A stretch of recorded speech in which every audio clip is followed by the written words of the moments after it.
नमस्कार, मी सचिन गव्हाणे आपलं स्वागत करतो। न्यूज टॉप 9 या बुलेटिन मध्ये आता दिवसभरातील मोठ्या टॉप 9 घडामोडी पाहूया। काँग्रेस मुख्यालयामध्ये पूर्ण वंदे मातरम गायलं गेल्यानं सोनिया गांधी नाराज असल्याची चर्चा। सोनिया गांधींनी वंदे मातरम गीताचा अवमान केल्याचा आरोप, तर सोनिया गांधी यांनी वंदे मातरमचा पूर्ण आदर राखला, काँग्रेसचं स्पष्टीकरण। वंदे मातरम वाजवलं म्हणून सोनियाजी नाराज झाल्या, हा दिमागी लक्षलवाद नाही का? काँग्रेसचा व्हायरल व्हिडिओवरून मुख्यमंत्री फडणवीसांची प्रतिक्रिया।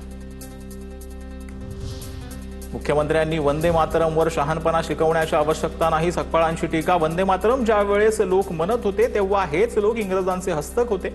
35,000 उद्योग बाहेर पडतायत, मुख्यमंत्र्यांनी यावर बोलावं, सकपाळांचं प्रत्युत्तर। पंतप्रधान मोदींच्या खिशात आयर्लंडचा झेंडा होता का? आदित्य ठाकरेंची टीका। मोदींनी जॅकेटवर तिरंगा उलटा लावल्याचा आरोप। नारी शक्ती विधेयकाला मंजूर करून महिलांना 33% आरक्षण देऊया, लाल किल्ल्यावरून मोदींचं राजकीय पक्षांना आवाहन। महिला आरक्षण विधेयकावर राजकारण झाल्याचीही खंत व्यक्त। नारी शक्ती विधेयक 2023 लाच मंजूर झालंय, मात्र नारी शक्ती वंदन बिलाची अंमलबजावणी अद्याप का केली नाही, संजय राऊतांचा सवाल। तर विधेयक एकमतानं पारित झाल्याचा सुप्रिया सुळेंचाही दुजोरा।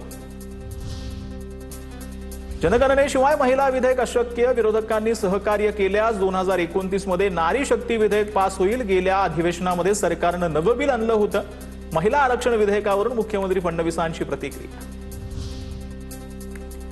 अमित शहा लायक नसलेले गृहमंत्री, शहा अधिवेशन काळात सभागृहाला सामोरं जायला घाबरले। काँग्रेसचे नेते पृथ्वीराज चव्हाणांचा निशाणा, तर पृथ्वीराज चव्हाण हे बेगानी शादी में अब्दुल्ला दिवाना। सभागृहात अमित शहांनी वेळोवेळी स्वतःला सिद्ध केलंय। प्रसाद लाड यांची पृथ्वीराज चव्हाण यांच्यावर टीका। पृथ्वीराज चव्हाण काही चुकीचं बोलले नाहीत, आम्हीही तेच बोलतो। माणसाला महत्वाकांक्षा असायला हरकत नाही, पण महत्वाकांक्षेबरोबर लायकी सुद्धा असायला पाहिजे। राऊतांनी पृथ्वीराज चव्हाणांना पाठिंबा देत अमित शहांवर टीका।